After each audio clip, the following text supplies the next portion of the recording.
जिस कारण उसे पता है कि 60 वर्षों से मैं तप कर रहा हूं, तो 60 वर्षों से मुझे देख तो रहा है, उसे याद तो है मेरी कि मैं 60 वर्षों से आ रहा हूं, बस मुझे याद कर लिया उस भगवान ने, मिल गया सब कुछ, मैं उस खुशी में नाच रहा हूं। और क्या चाहिए कि मेरे भगवान मुझे याद कर रहे हैं। तो इसीलिए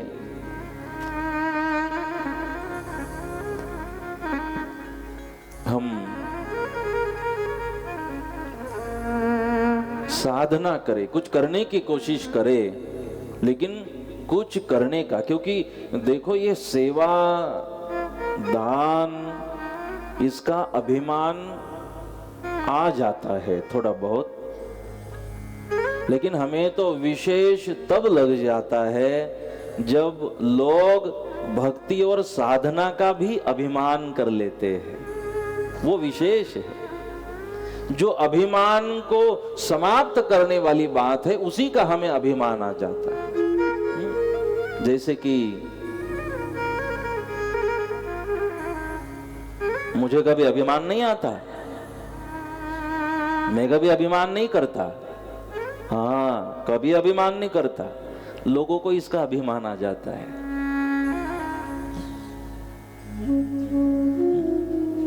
लोगों को इसका अभिमान आ जाता है, मैं कभी अभिमान नहीं करता। तो ये दुविधा है। मैं अहंकार नहीं करता, इसका लोगों को अहंकार आ जाता है। इसीलिए करना अलग बात है, लेकिन हम भक्ति का भी अहंकार करने लग जाए, तारू तो रही जैसे मारू थई गયું जो थवानुं, हम उसमें भी कंपटीशन करते हैं, स्पर्धा करते हैं और बताना चाहते हैं हम कितना आगे निकल गए, हमें कितना ज्ञान हुआ। जब ये भाव आएगा हृदय में, समझना नारायण जरूर किसी शंकासुर को भेजने वाले हैं और भगवान ब्रह्मा की तरह आपका ज्ञान हरण करने वाले हैं। फिर सब कुछ होने के बाद आप बर्बाद हो जाओगे ब्रह्मा की तरह।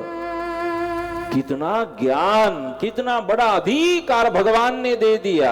हाँ, जब कभी हमें अधिकार मिल जाए, एक वक्ता का अधिकार मिल जाए, एक कथाकार का अधिकार मिल जाए, तो इस कथा को करने का अभिमान न आने देना, ये सबसे बड़ी आराधना है। ब्रह्मा जी को इतना अधिकार दे दिया कि जाओ इस सृष्टि का संचालन करो, निर्माण करो। कितना बड़ा अधिकार भगवान ने दे दिया कि मुझ एक को अनेक स्वरूपों में प्रकट कर दो। और भगवान ने दिए हुए जो अधिकार था उसका सम्मान तो ब्रह्मा नहीं कर पाए, उसका अभिमान आ गया। और भगवान ने शंकासुर को भेजा, अहंकार को नष्ट कर दिया। हमारे सतपंथ के सभी शास्त्र जो है वो अहंकार अभिमान को समाप्त करने का ही ज्ञान देते हैं।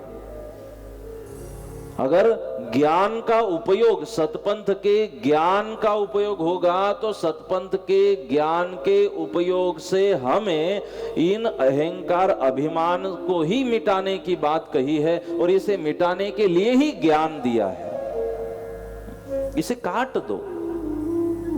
इसलिए अमृतवाणी की शुरुआत की कि जब तक इसे नहीं काटते, अहंकार वाले मस्तक को, शीर को नहीं काटते, भगवान कहने से कोई फायदा नहीं, कोई असर ही नहीं होगी। हम भगवान भगवान कह रहे हैं, कोई असर ही नहीं होगी। जैसे कि शुगर खा रहे हो और इंसुलिन ले रहे हो, मोहन थाल खाए जा रहे हो और इंसुलिन ले रहे हो, क्या फायदा इंसुलिन का? दवाई का फायदा क्या है? अगर आपने परहेज नहीं रखी तो दवाई का फायदा क्या है? इसलिए परहेज रखो, अभिमान अहंकार न करो, फिर नामस्मरण वाली दवाई काम आएगी और सारी बीमारियां खत्म हो जाएगी। जन्म मृत्यु का जो चक्र है, बीमारी, वो समाप्त हो जाएगी। इसलिए परहेज के साथ दवाई लीजिए। ब्रह्मा भगवान का अहंकार समाप्त किया। आंख खुली ब्रह्मा भगवान की कि आज के बाद भगवान आपने इतना बड़ा काम दिया, मेरा सौभाग्य है मैं कर पाया, लेकिन करने का अभिमान आया। आज के बाद कोशिश करूंगा कि हाँ मैं तो निमित्त हूं, मैं तो एक इंस्ट्रूमेंट हूं, एक माध्यम हूं, लेकिन कर्ता करविता करवाने वाला कोई और है। ये मैं याद रखते हुए करने की कोशिश करूंगा। इसलिए हम भी याद रखें, ये करवाने वाला कोई और है, हम तो निमित्त हैं। हमारी क्या क्षमताएं हैं, हम कुछ करें। भगवान ब्रह्मा जी के अहंकार को नष्ट किया। और आगे फिर कथा में वर्णन है, भगवान ने शंखासुर से वेदों को वापस मांगा, लेकिन अब शंखासुर ने कहा कि अगर वेदों को वापस करा दे तो फिर मेहनत का फायदा क्या है जो हमने चोरी की, तो अब हम वेद तो वापस नहीं देंगे। और फिर शंखासुर भागने लगा। भगवान समझ गए, भगवान समझ गए अब इसका अहंकार नष्ट किया, अब ये अहंकार प्रवेश कर चुका है शंखासुर में, अब उसे भी नष्ट करना पड़ेगा। देखो एक बात यहां कहता हुआ आगे बढ़ू, ब्रह्मा जी के अहंकार को नष्ट किया इसलिए ब्रह्मा जी बच गए। ब्रह्मा जी ने अहंकार को नष्ट किया तो ब्रह्मा जी बच गए। यहां आगे कथा है, शंखासुर मर गया, शंखासुर का वध किया। अगर शंखासुर भी अहंकार को, अपने आग्रह को छोड़ देता तो बच जाता। इसलिए तो भगवान ने कहा था वापस दे दे, हम आपका वध नहीं करेंगे। इसका तात्पर्य ये है, अगर अहंकार को समाप्त करते हो तो आप बच जाओगे, अमर हो जाओगे। लेकिन अगर अहंकार को समाप्त नहीं किया तो आप बचने वाले नहीं हो। अहंकार आपको पूरा पूरा शंखासुर की तरह समाप्त कर देगा। किसी एक ने समाप्त होना है। ब्रह्मा जी बच गए क्योंकि अहंकार निकाला। और फिर भगवान ने इसे कहा कि भाई वो वेद वापस लौटा दो, लेकिन ये भाग निकला। स्वर्गलोक से कुर्मनाड के रास्ते मृत्युलोक भाग आया और मां धरत्री के वहां गया, मुझे छिपा दो, मुझे छुपा दो। बोले क्यों, क्यों भाग रहे हो? बोले मैंने चोरी की है। बोले किसके घर चोरी की? बोले बाप के घर चोरी की। बोले अपने बाप के घर चोरी की? अब अहंकार आ जाए ना तो बाप के घरों में भी चोरी करने से नहीं डरते लोग। कभी कभी बाप को भी कहने लग जाते हैं कि आपसे भी ज्यादा ज्ञान तो पिताजी हमें है। तो बोले आपने घर में चोरी की, वेदों की, और कौन आपको पकड़ने आ रहा है? तो बोले विष्णु मुझे पकड़ने आ रहे हैं। तो धरत्री माता ने कहा कि चलो इसे हम छुपा देते हैं, क्योंकि इसके बहाने भगवान का चरण स्पर्श लगेगा। इसके बहाने, अब बहाना कोई भी हो, निमित्त कोई भी हो, अब पगला कराना है। चाहे भगवान विष्णु की फ्लाइट छूट जाए या ट्रेन छूट जाए, पगला तो कराना है। तो पगला तो तब होगा जब धरत्री माता ने कहा कि मैं भगवान के चोर को छुपने की जगह दे दूं। किसी भी कारण से भगवान का पगला कराना है। छुपा दिया। बोले रुको। विष्णु भगवान आए, विष्णु भगवान का स्वागत, आरती पूजा की, भगवान का स्वागत किया। बोले क्या हमारे चोर को देखा? बोले देखा और पकड़ भी रखा है, आपको सौंप देती हूँ। बोले दे दो, हम उसे मिलने आए, उसे वेद वापस लेना है जो चोरी करके भाग रहा है। भगवान सब होगा, शांति रखो। पहले तो बोला था 2 मिनट खाली घर में प्रवेश करो और निकल जाओ, पगला की ऐसी कमिटमेंट हुई थी। लेकिन जैसे भगवान विष्णु आ गए, बोले आसन तैयार है, 2 मिनट तो बैठ जाओ। बोले चोर भाग जाएगा, बोले नहीं पकड़ रखा है। फिर बिठाया, आरती पूजा की। 2 मिनट की बात थी, आधा घंटा हुआ। बोले दूंगी भगवान आपके चोर को वापस, लेकिन बदले में हमें क्या मिलेगा? हमने मेहनत की। बोले बदले में क्या चाहिए? तो धरत्री माता ने कहा, हे प्यारे भगवान, मैं चाहती हूं कि आप मुझसे शादी बना ले। तो भगवान विष्णु वचन देते हैं, अभी तो मेरा कार्य शेष है। और धरत्री माता को कहा, जब मैं 10वें अवतार को धारण करूंगा, तब 10वें अवतार में मैं निष्कलंक भगवान, निष्कलंकी नारायण कल्कि भगवान के स्वरूप को मैं प्रकट करूंगा, कालिंगा राक्षस का वध करूंगा, और फिर हे धरत्री माता, मैं आपसे शादी बनाऊंगा। तो माता पृथ्वी को वचन दिया, और आज भी वैष्णव देवी बनकर माँ पृथ्वी, माँ धरत्री भगवान विष्णु की राह देख रही है। तो भगवान ने पहले इस समय पृथ्वी माता को वचन दिया, इसलिए पृथ्वी माता कुंवारी है, और इसी कुंवारी का पृथ्वी माता का मंदिर प्रेरणा पीठ में है। और आज भी सुबह 4 बजे उस कुंवारी पृथ्वी माता का, जिस पूजा का नाम है कुंवारी का पूजन, आज भी वहां तीर्थ धाम प्रेरणा पीठ पिराना में आज भी सुबह 4 बजे माँ कुंवारी का पूजन होता है, माँ पृथ्वी का पूजन होता है। वो मंदिर पृथ्वी माता का मंदिर, जिसे 9 घुमट है, ऊपर 9 घुमट, 9 खंड पृथ्वी का प्रतीक है। लेकिन दुर्भाग्य है, श्रीखंड समझ में आ गया। जैसे कल छगन बापा कह रहे थे कि ये 9 खंड पृथ्वी के, कल भोजन में श्रीखंड था, तो बोले ये 10वां खंड श्रीखंड।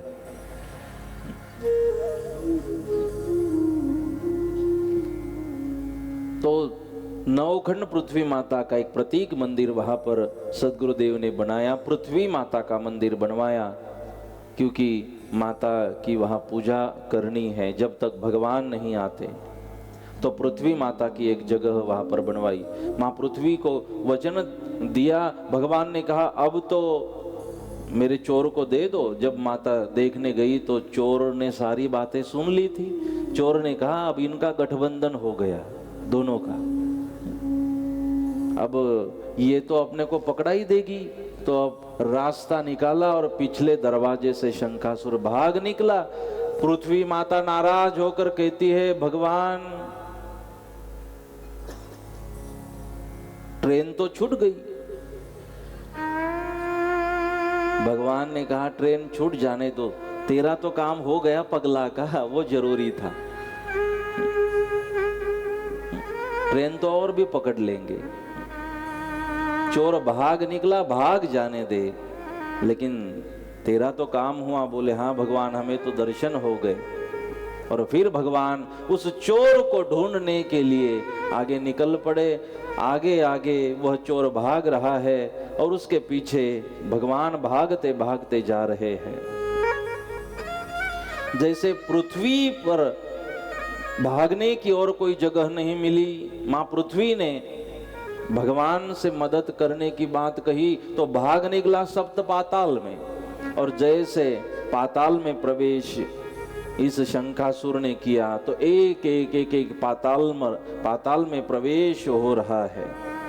जैसे वहां पर शंखनाग राजा की जो स्त्री थी और उसका जो बेटा था, वो कई वर्षों से भगवान की भक्ति कर रहे थे। आशीर्वाद दिया कि आप तारामती बनोगी, और बेटे को आशीर्वाद दिया आप रोहिदास बनोगे। अब भगवान एक पाताल में, वितल पाताल में जो अन्नपाल राजा था, उस अन्नपाल राजा के वहां गए, उसे आशीर्वाद दिया आप रुखमांगद बनोगे। सूतल पाताल में वहां पर गए। वहां पर एक वैवत बाल था, वैवत नाम जिसका, उसे आशीर्वाद देकर कहते आप विभीषण बनोगे। अतल पाताल में जैसे प्रवेश किया तो वहां पर जो भौमंडलिक थे उसे अम्बरीश बनने का भगवान आशीर्वाद देते हैं। रसातल पाताल में जैसे भगवान ने प्रवेश किया, वहां राजा जो दमन था उसे भगवान ने प्रहलाद बनने का भगवान वहां पर आशीर्वाद देते हैं। रसातल पाताल के तल में जब प्रवेश हुआ, वहां पर प्रतिहारी नाम का जो भगत था उसे भगवान ने आशीर्वाद दिया, आप ध्रुव बनोगे। मेरी भक्ति करते हुए, ध्यान करते हुए आप मुझे प्राप्त कर लोगे। वहां गंधर्व सेन नाम का जो राजा था उसे कमलाधेन बनने का आशीर्वाद दिया। जब तलातल के तल में भगवान राजा धवल की जो पत्नी थी, जो भगवत प्रिय थी, भगवान में जिसकी श्रद्धा थी, उसे आशीर्वाद दिया कि आप द्रौपदी बनकर भविष्य में आओगी और उद्धार कर लोगी। कनकासुर नाम का एक जो भगत था उसे भगवान हरिश्चंद्र बनने का वहां पर आशीर्वाद देते हैं। जब तल पाताल में, भूतल देश में राजा मच्छ के वहां शंखवा जाता है, वहां राजा मच्छ के 5 पुत्र है। राजा मच्छ तो मदद कर रहा था शंखासुर को, लेकिन राजा के 5 पुत्रों ने विरोध किया, ये भगवान का चोर है, इसे भगवान के हवाले कर देना चाहिए। मच्छ ने बात नहीं सुनी, मच्छ को दंड दिया और मच्छ के 5 पुत्र, उनको आशीर्वाद दिया, आप पांडव बनकर आओगे। इसका मतलब है भगवान शंखासुर के पीछे जो भाग रहे हैं तो ये नाटक भगवान कर रहे हैं। शंखासुर को पकड़ना भगवान के लिए कोई मुश्किल काम नहीं था। जैसे एक पाताल में जा रहे, जैसे महापाताल में भगवान पहुंचते हैं, पीछा करते करते वहां सूरजमल जो राजा था, शंखवा के साथ उसने मैत्री कर दी, उसका पुत्र था चंद्रसेन, उस चंद्रसेन को आशीर्वाद दे रहे हैं। जो शंखासुर को साथ दे उसे दंड दे रहे हैं, और जो मदद करे अच्छे कार्यों में उसे भगवान आशीर्वाद दे रहे हैं। वहां पर चंद्रसेन को आशीर्वाद दिया और कहा आप कमला कुंवर बनोगे। शंखासुर को पकड़ने का बहाना करते हुए भगवान जा रहे हैं। शंखासुर को पकड़ना होता तो भगवान हाथों में जल धारण करते और जल फेंकते हुए भगवान कह देते शंखासुर जहां है वही के वही रुक जाए। रुक जाता था शंखासुर।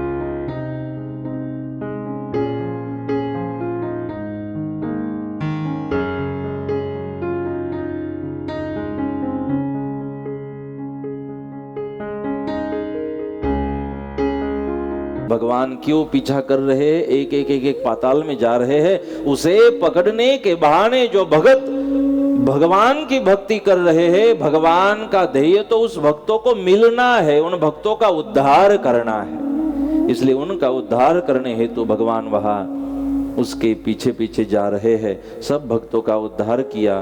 फिर शंखोदर नाम का जो बेट था वहां जाकर शंख बना और वहां जाकर ये छिप गया। तो भगवान ने कहा वहां प्रवेश करना है, जाना है, इसे ढूंढना है, इसके साथ युद्ध करना है। तो भगवान विष्णु ने 10 अवतारों में से अपने पहले अवतार को यहाँ प्रकट किया। भगवान विष्णु का यही पहला मत्स्य अवतार।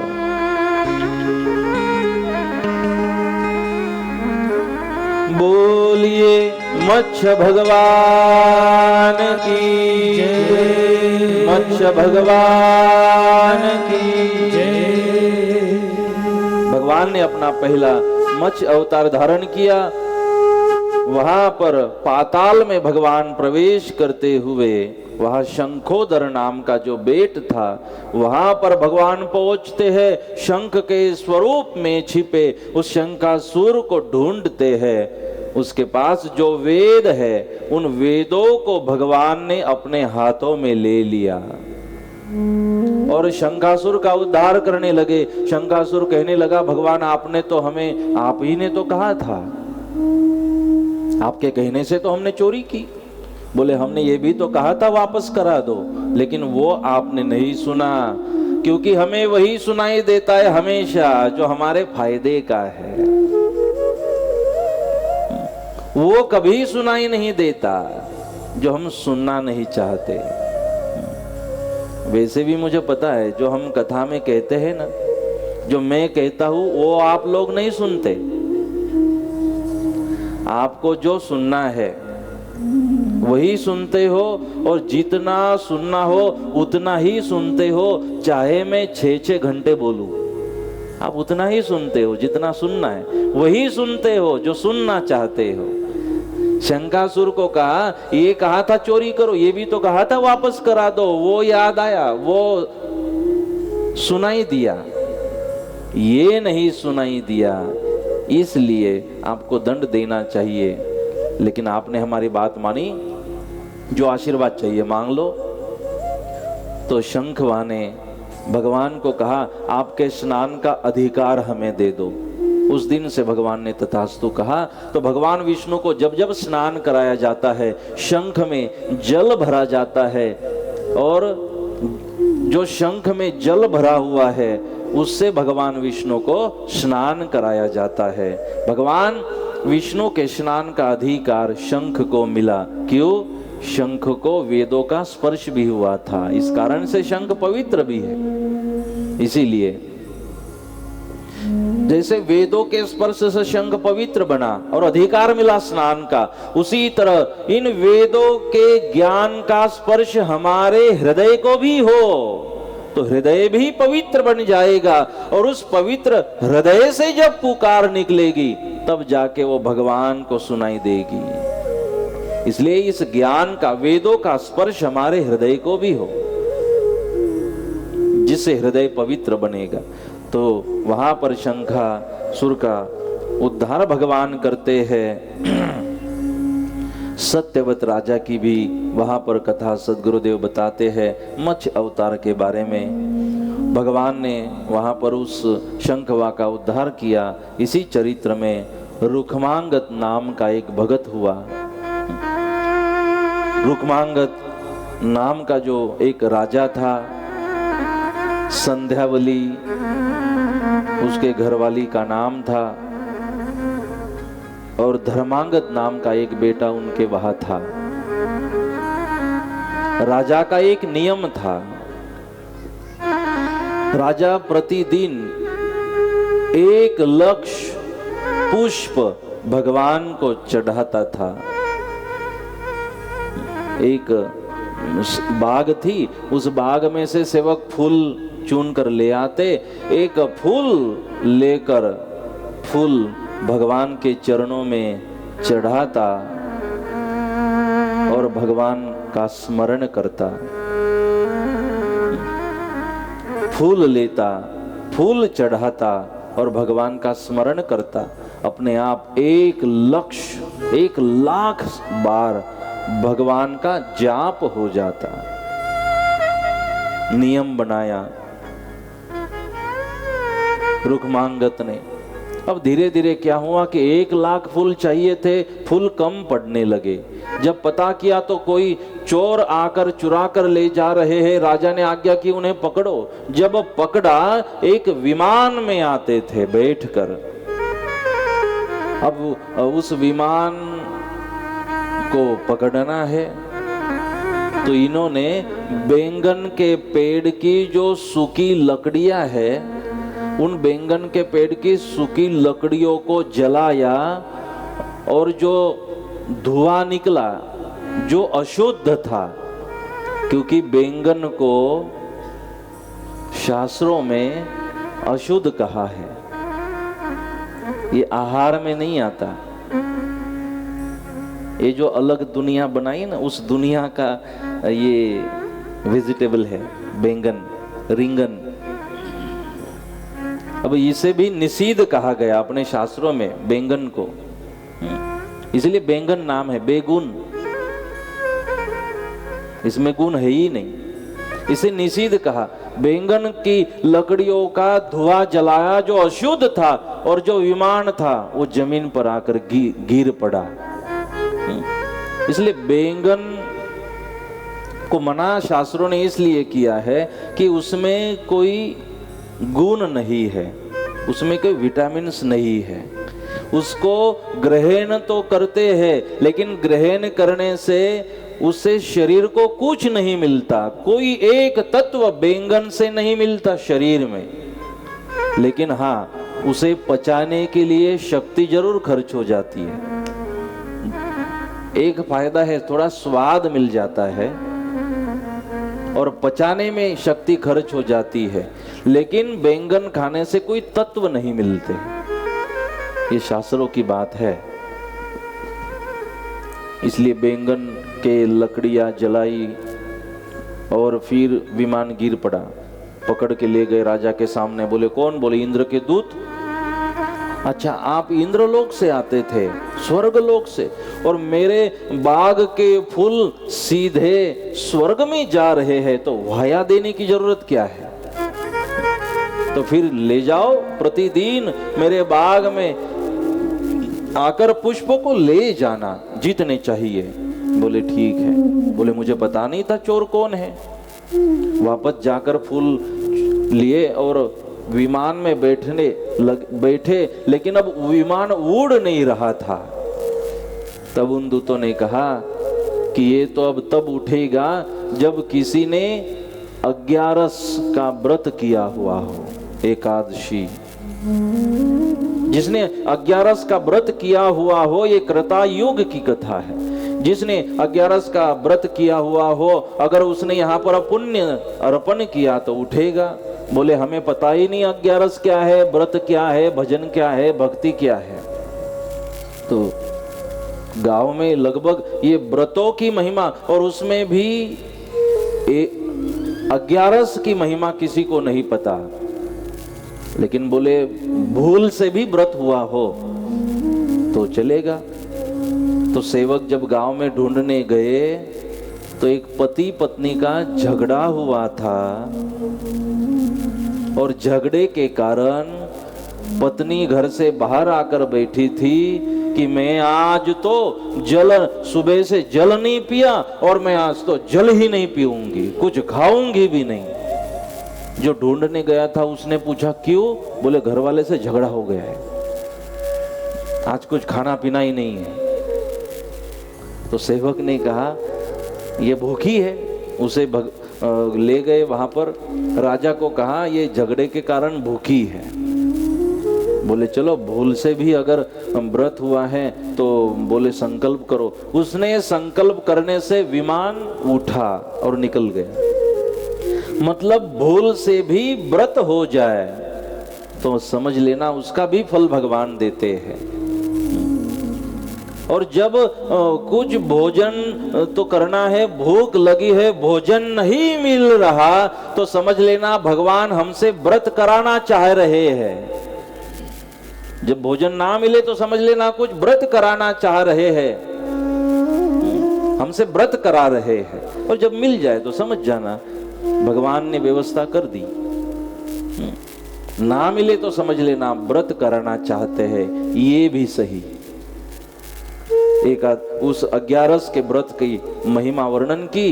बोले जो एक मुरु राक्षस था, कुश का भाई, उस मुरु को मारने के लिए, वध करने के लिए भगवान विष्णु के श्वासों से 11 का जन्म हुआ था। लड़की का जन्म हुआ था, उसका नाम था 11, एकादशी उसका नाम था।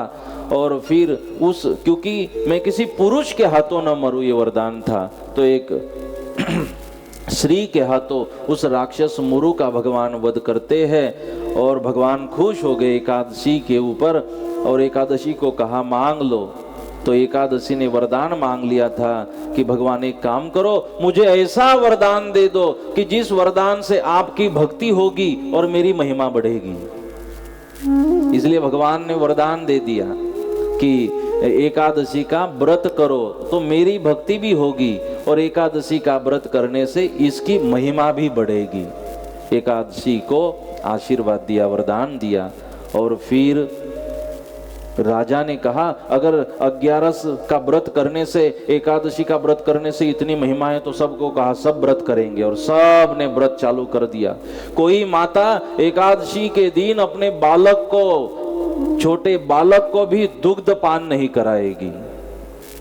कोई बछड़े को दूध मत पीने देना गाय का, क्योंकि सब का उद्धार हो इन व्रतों के माध्यम से। और नियम बनाया, अब राजा की आज्ञा थी, सब व्रत करने लगे।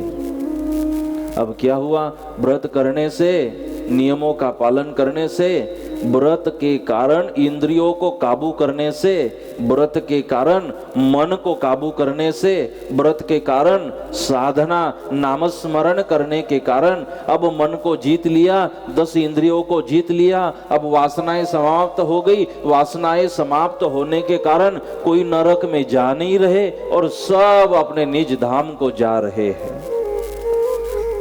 अब यमराज के वहां कोई जाए ही नहीं, तो यमराज को थोड़ी चिंता होने लगी, अब मेरी नौकरी तो नहीं चली जाएगी क्योंकि कोई कस्टमर आ ही नहीं रहे। तो तब इंद्र से बात हुई और इंद्र ने कहा कि चलिए हम आपको मदद करते हैं। और वहां इंद्र ने एक मोहिनी, एक सुंदर स्त्री को बनाया, मायावी स्त्री को। उसकी मुलाकात रुक्मांगद से हुई और रुक्मांगद ने कहा क्या मेरे से शादी आप बनाओगी? उसने कहा जरूर। दोनों की शादी हुई, लेकिन कंडीशन पर शादी हुई, जैसे आज भी होती है। लेकिन ये कमिटमेंट और कंडीशन वाली शादी हमने देखी रहती नहीं है। और भाई अगर जब तक प्रेम में कंडीशन है और प्रेम में कोई कमिटमेंट है, कोई व्यवहार है, तब तक कोई रिश्ता टीकता नहीं है। रिश्ते तो प्रेम से टीकते हैं, कमिटमेंट और कंडीशन पे नहीं टीकते। कंडीशन पे शादी बनाई थी और नियम ये था कि जो मैं कहूँ वो आपने करना चाहिए। तो मैं शादी बनाऊंगी, बोले जरूर। तो शादी बन गई। अब धीरे धीरे रुक्मांगद के साथ वहां पर ये मोहिनी वहां पर रहने लगी। अब ये तो इंद्र की भेजी हुई थी, यमराज की। इसको क्या करना था, किसी भी तरह से एकादशी के व्रत को रोकना था, राजा के भंग करना था। क्योंकि जब जब आप कुछ व्रत करने की सोचोगे, जब जब मंदिर जाने की सोचोगे, जब जब आप धर्म के लिए कुछ करने की सोचोगे, करना शुरू कर दोगे, तब तक कोई नहीं नड़ेगा आपको जीवन में। जब तक आप भजन नहीं करते, मंदिर नहीं जाते, भक्ति नहीं करते, किसी संप्रदाय में नहीं मानते, तब तक कोई नड़ेगा नहीं। जैसे किसी संत को मानना शुरू कर दो, मंदिर जाना शुरू कर दो, किसी संप्रदाय को मानना शुरू कर दो, फिर नड़ने वालों की भीड़ शुरू हो जाती है। फिर लोग अपने को रोकने वाले आ जाते हैं। यहां भी व्रत कर रहा था तो व्रत को रोकने वाले आ गए। अब मोहिनी ने कहा किसी भी हालत में इसे रोकना है। अब एकादशी का दिन था। राजा तो इतना शादी के बाद थोड़ा माया में फंस चुका था कि कब एकादशी आ रही है वो भी भूल गया था। सुबह सुबह मोहिनी ने कहा कि आज मैं अपने हाथों से भोजन करूंगी और आपको भोजन करवाऊंगी अपने हाथों। बोले ठीक है, इसको तो मानना ही था क्योंकि पत्नी भगत था, क्योंकि पत्नी भगत बन गया था। एक राजा ने ऐसे ही सोचा एक दिन कि मैं अपने राज्य में भी तो देख लूं कितने पत्नी भगत रहते हैं। तो राजा ने सबको बुलाया और सबको एक बाजू खड़ा कर दिया। प्रजा को, सबको, अपने राज्य में जो भी आदमी थे उन आदमियों को बुलाया और खड़ा कर दिया और कहा जो जो पत्नी भगत है, जो पत्नी की ही बात मानते हैं, वो इस साइड आ जाए। इधर जगह खाली थी, सब के सब इस तरफ आ गए। सब के सब बोले सब पत्नी भगत है, सब पत्नी की मानते, सब इस साइड आ गए। एक इस तरफ खड़ा था, एक ही। बोले सब पत्नी भगत है, तू अकेला ही नहीं है। बोले मैं भी हूं। तो बोले तू इस साइड क्यों नहीं आया? अगर पत्नी भगत है तो तू इस साइड क्यों नहीं आया? बोले जब तक मेरी पत्नी नहीं कहती मैं नहीं जाऊंगा उस तरफ। राजा ने कहा पत्नी रत्न तो पुरस्कार इसको देना चाहिए। इसका मतलब ये नहीं होता है कि हम पत्नी की ना सुने, पत्नी की जरूर सुने और पत्नी भी सुने, दोनों एक दूसरे की सुने। और जब तक दोनों एक दूसरे की सुनते रहोगे और जब तक दोनों की एक दूसरे की आवाज सुनाई देगी तब तक प्रेम बना रहेगा। और जब एक दूसरे की बात एक दूसरे नहीं सुनते और आवाज सुनाई देना बंद हो जाए तो फिर दिक्कतें शुरू हो जाती है। इसलिए सुनिए एक दूसरे की। दिक्कत तो यही से शुरू हो जाती है कि हम सुनना नहीं चाहते, हम सुनाना चाहते हैं। हम सुने, एक दूसरे की सुनने की भी कोशिश करें। इसने कहा, मैंने कहा जो आपने करना है। बोले ठीक है भोजन बनवाओ। अब भूल गया था 11 से। और जैसे ही भोजन बनाया और मोहिनी तो खुश थी कि आज ये व्रत टूटेगा। और जैसे भोजन कराने लगी उसी समय आवाज आई। राजा ने एक व्यक्ति को नियुक्त किया था, वो नहीं घंटा लेते और गांव में सूचना देते सब गांव में। सुनिए राजा जी की आज्ञा है, आज 11 है तो कोई भी आज भोजन नहीं करेंगे और आज व्रत का पालन होगा। राजा ने ही इसको नियुक्त किया था। जैसे भोजन कराने लगी मोहिनी, शब्द कानों पर पड़े, हाथ दूर कर दिया। अरे मोहिनी आज तो मैं भोजन नहीं कर सकता। बोले क्यों? बोले आज व्रत है और आज मैं भोजन नहीं कर सकता, व्रत रखना है। और बोले मैंने, अच्छा हुआ कि मैंने व्रत नहीं टूटा आज मेरा, मैं भोजन नहीं करूंगा। तो मोहिनी कहने लगी हमने आपसे कहा था जो मैं कहूँ वो आप करेंगे, आप मना नहीं करोगे। बोले हाँ मैंने वचन दिया था। तो बोले वचन निभाना पड़ेगा। आज मैंने कह दिया भोजन करो, आपने करना चाहिए। रुक्मांगद कहने लगे मोहिनी मैं सब करूंगा, लेकिन अगर आज मैंने व्रत को छोड़ दिया तो ये प्रजा भी व्रत को छोड़ देगी।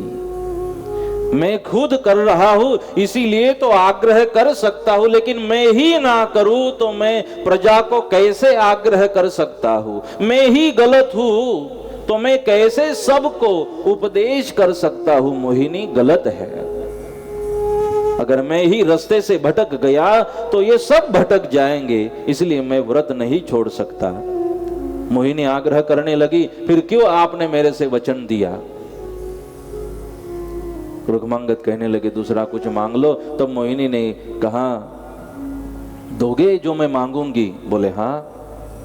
मोहिनी ने सोचा अब ऐसा कुछ मांग लेती हूं कि राजा दे ही नहीं पाए और भोजन कर ले। बोले मांगो, क्या मांगना है? तो मोहिनी ने कहा कि हे राजा रुखमांगद, आपका लड़का है ना धर्मांगद? बोले हाँ।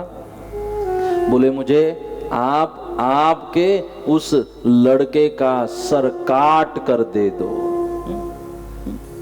उसका सर काट कर दे दो, उसका मस्तक काट के मुझे दे दो।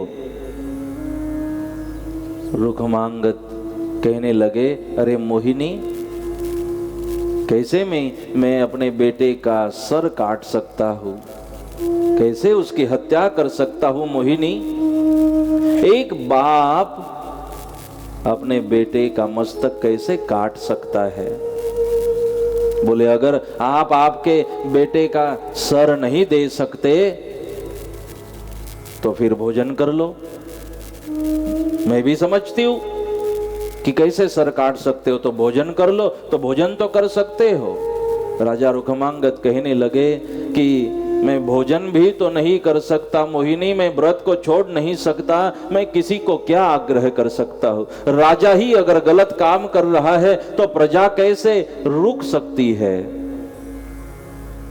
तो बेटे का सिर काट कर दे दो, वो भी मैं कैसे काट कर दे सकता हूँ मोहिनी, दूसरा कुछ मांग लो। और मोहिनी आग्रह करने लगी, देना है तो आपके बेटे का सर काट कर दे दो, नहीं तो भोजन करो, दोनों में से एक आपको करना चाहिए। राजा धर्म संकट में आ गए। एक धर्म का संकट खड़ा हुआ, मैं भोजन कर लूं तो व्रत टूट जाएगा, साधना टूट जाएगी, और व्रत को रखने जाऊं तो मेरे बेटे का सर काटना पड़ेगा। न तो व्रत छोड़ सकता हूं, न बेटे का मस्तक काट सकता हूं। धर्म संकट खड़ा हुआ। राजा के आंखों में आंसू बहने लगे और रानी को कहने लगे, उस मोहिनी को कहने लगे, मोहिनी, बेटा बाप के लिए श्वास होता है, बेटा बाप के लिए प्राण होता है मोहिनी, बेटा बाप के लिए हृदय होता है मोहिनी। बाप जीता ही तो बेटे के लिए है, बाप का सर्वस्व ही बेटा होता है, बाप का जीवन ही बेटा होता है मोहिनी। कैसे मैं अपने उस हृदय को काट दूं, कैसे उसका सर काट दूं मोहिनी? दूसरा कुछ मांग लो, मेरे बेटे का मैं सर नहीं काट सकता। कौन बाप है मोहिनी इस दुनिया में जो बेटे का सर काट दे? ये मेरे लिए बहुत कठिन है। मेरी प्रार्थना है कि आप दूसरा कुछ मांगे, लेकिन मोहिनी कहने लगी, चाहिए तो मुझे बेटे का मस्तक, नहीं तो भोजन करे। उतने में वहां पर धर्मांगद का प्रवेश हुआ। धर्मांगद ने देखा कि पिताजी रो रहे हैं और मां क्रोधित है। पिताजी को पूछा, पिताजी क्या हुआ? पिताजी कहने लगे कि बेटा ऐसी ऐसी बात है, कैसे मैं आपका सर काट सकता हूं? धर्मांगद कहने लगे, पिताजी इसमें कौन बड़ी बात है? भागते भागते अपने कक्ष में गए धर्मांगद राजपुत्र, और भागते भागते गए, तलवार अपने हाथों में लेकर आए, तलवार लेकर अपने पिताजी के हाथों में पकड़ाई, और धर्मांगद कहने लगे, हे पिताजी, ये है तलवार और ये मेरा सर है, और मेरे जिन्होंने मुझे जन्म दिया, जिन्होंने दुनिया दिखाई, जिन्होंने बोलना सिखाया, जिन्होंने चलना सिखाया, जिनके कारण मैं हूं, पिताजी, मैं अपने चमड़े की जूती बनाकर भी आपको पहनाऊं पिताजी, तो आपके ऋण से मुक्त नहीं हो सकता। इतने बड़े ऋण होते हैं माँ और बाप के। और पिताजी, ये आपका दिया हुआ शरीर है और आज अगर आपके लिए काम आ रहा है तो पिताजी मैं हंसते हंसते अपने सर को कटवाने के लिए तैयार हूं। और मैं भाग्यशाली हूं, मैं भाग्यशाली हूं पिताजी कि मेरा जीवन, इस बेटे का जीवन जो बाप से मिला हुआ है, वो जीवन आज बाप के काम आ रहा है। पिताजी ये मेरे सौभाग्य की बात है, मेरे मस्तक को काट दीजिए। धर्मांगद कहने लगे, पिताजी ये तो मेरी धन्यता है कि आज मेरा जीवन धर्म के काम आ रहा है। आज मेरा सर धर्म रक्षा के लिए, व्रत की रक्षा के लिए आज कट रहा है। पिताजी मेरा जीवन धर्म के काम आ रहा है, काट दीजिए मेरे सर को। तलवार हाथों में दी और अपना सर नीचे झुकाया धर्मांगद ने, बेटे ने, क्योंकि पता है बाप धर्म संकट में है और मेरे बाप को बस इस धर्म संकट से बाहर निकालना है। मेरे बेटे का जो धर्म है, बेटा होने का जो धर्म है, बस इस धर्म को मैंने निभाना है। और अपने बाप के लिए, अपना सर कटवाने के लिए धर्मांगद तैयार हो गए। बेटा तो तैयार हुआ, लेकिन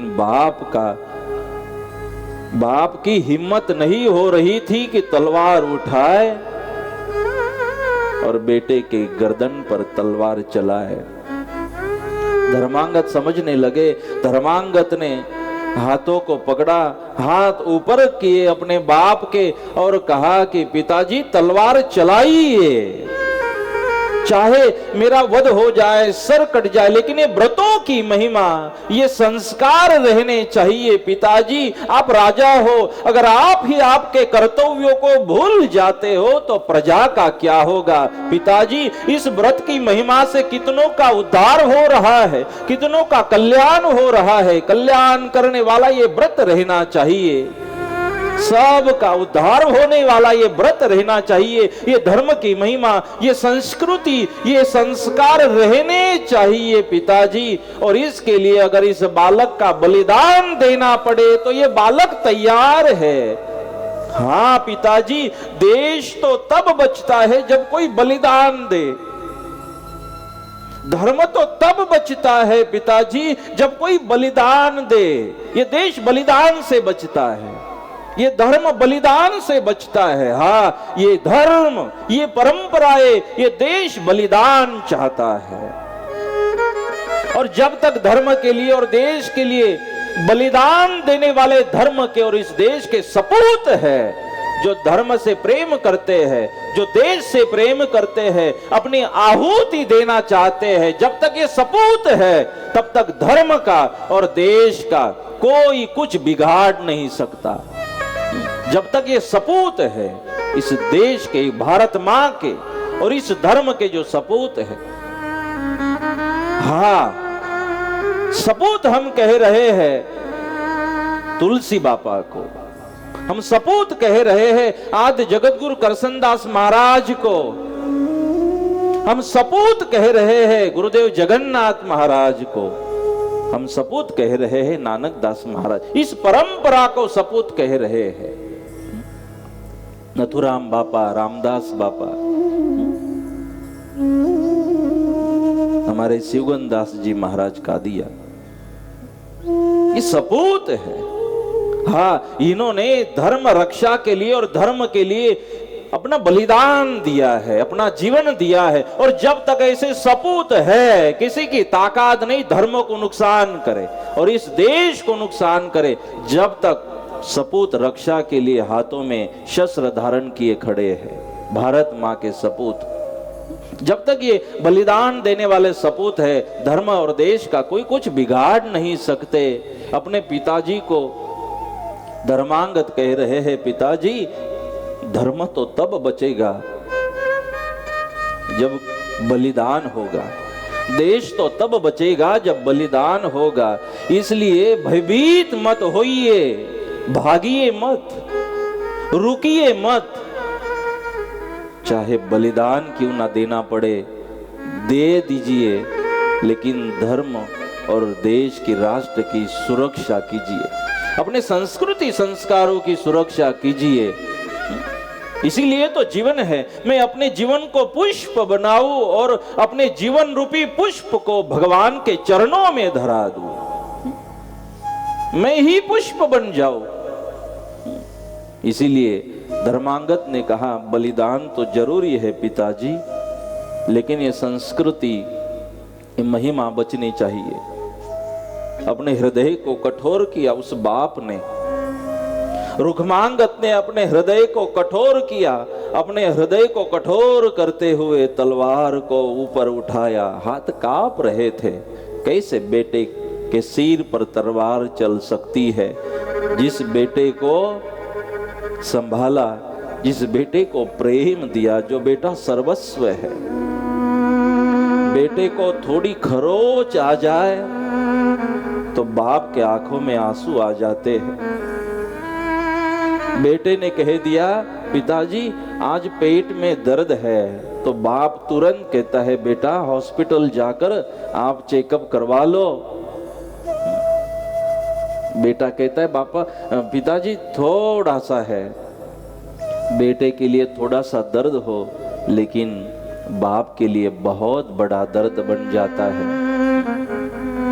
इसलिए बाप बाप होता है। कभी कभी माँ के आंसू तो दिखाई दिए जाते हैं, हम देख सकते हैं, लेकिन बाप को समझना हो तो जिस तकिए के ऊपर मस्तक रखकर बाप सो जाता है, उस तकिए को सुबह देख लेना, जरूर वह तकिया आपको गीला मिलेगा।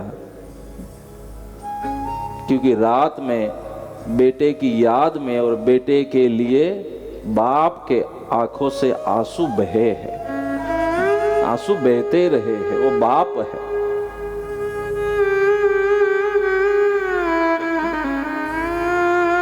वैसे बाप कठोर नहीं है, लेकिन बाप की कठोरता संतान के कल्याण के लिए है। बाप का क्रोध बेटे के कल्याण के लिए है। बाप कठोर नहीं है। बाप कठोर होता तो बेटी के विदाई के समय भी सह लेता, लेकिन सबसे अलग जाकर, एकांत में जाकर अगर कोई रो रहा होता है तो बेटी का बाप होता है। बाप का हृदय बाप का है। इसलिए हम नहीं चाहते यहां बैठे कोई ईवान बाप के लिए सर कटवा दे, लेकिन कथा को इसलिए कह रहा हूं, इसलिए विस्तार पूर्वक इस कथा को कह रहा हूं कि मेरी इस कथा को सुनकर आप सर कटवाने की कोई जरूरत नहीं है बाप के लिए, लेकिन कथा को विस्तार पूर्वक इसलिए कह रहा हूं कि अपने बाप को प्रेम से बाप जरूर कह दीजिएगा। बाप के मंदिर बनवाने की जरूरत नहीं है, लेकिन किसी मंदिर के सामने बाप को भीख मांगनी पड़े, ऐसा व्यवहार भी बाप के साथ, माँ के साथ मत करना। इसलिए बाप बाप है।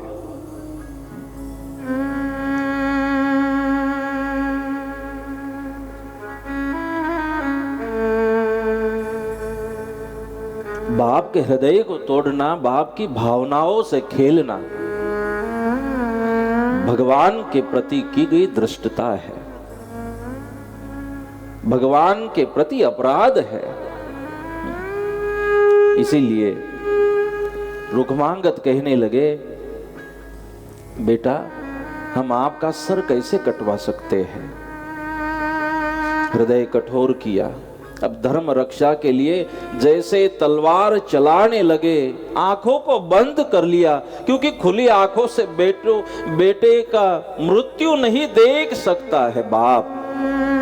खुली आंखों से वो कटा हुआ सर बाप नहीं देख सकता, इसलिए आंखों को बंद कर लिया। और आंखों को बंद करते हुए बाप तलवार चलाने लगा और जैसे तलवार चलती, किसी ने हाथ पकड़े, तलवार हाथों से खींच ली, दूर फेंक दी, गले से लगाया और कहने लगे, रुखमांगत अब बस भी करो, अब मेरे से ये सहन नहीं होता। जब रुखमांगत की आंख खुली तो प्रत्यक्ष नारायण प्रकट हो गए थे और नारायण ने कहा, बस रुखमांगत अब बस भी हुआ। जैसे ही नारायण का दर्शन किए, रुखमांगत खुश हो गए, धर्मांगत को आशीर्वाद दिए, संध्यावली को आशीर्वाद दिए और उस मोहिनी को दंड दिया। भगवान ने मोहिनी को कहा, मोहिनी हम तो आपको ऐसा दंड देने जा रहे हैं कि आप तड़प तड़प कर मरोगी मोहिनी। इसका दंड इतना आसान नहीं होगा कि जो व्यक्ति एक बाप के हाथों बेटे का वध करा रही थी, जो बाप और बेटे को दोनों को अलग करने में जो भूमिका निभा रही थी, इसका दंड बहुत गहरा होता है मोहिनी। आपने बहुत गलत किया। मोहिनी को भगवान दंड देते हैं, तीनों को आशीर्वाद देते हैं और रुखमांगत को कहा, रुखमांगत हम आपको भी धन्यवाद देते हैं। और धर्मांगत को गले से लगाया और धर्मांगत को कहा, धर्मांगत आप जैसे भक्तों के कारण ही इस देश की संस्कृति मुस्कुरा रही है, ये टिकी हुई है, ये परंपराएं। धर्मांगत आप आपका सर काटने के लिए तैयार हो गए, लेकिन आपने संस्कृति की रक्षा करने का संकल्प किया। हम आपको धन्यवाद करते हैं। और हे धर्मांगत, जब तक आपके जैसे भगत इस जगत में रहेंगे, तब तक धर्म का कोई नुकसान नहीं कर सकता। हम आपको आशीर्वाद देते हैं। कहने का तात्पर्य है, धड़ दीजिए, धर्म न छोड़िए।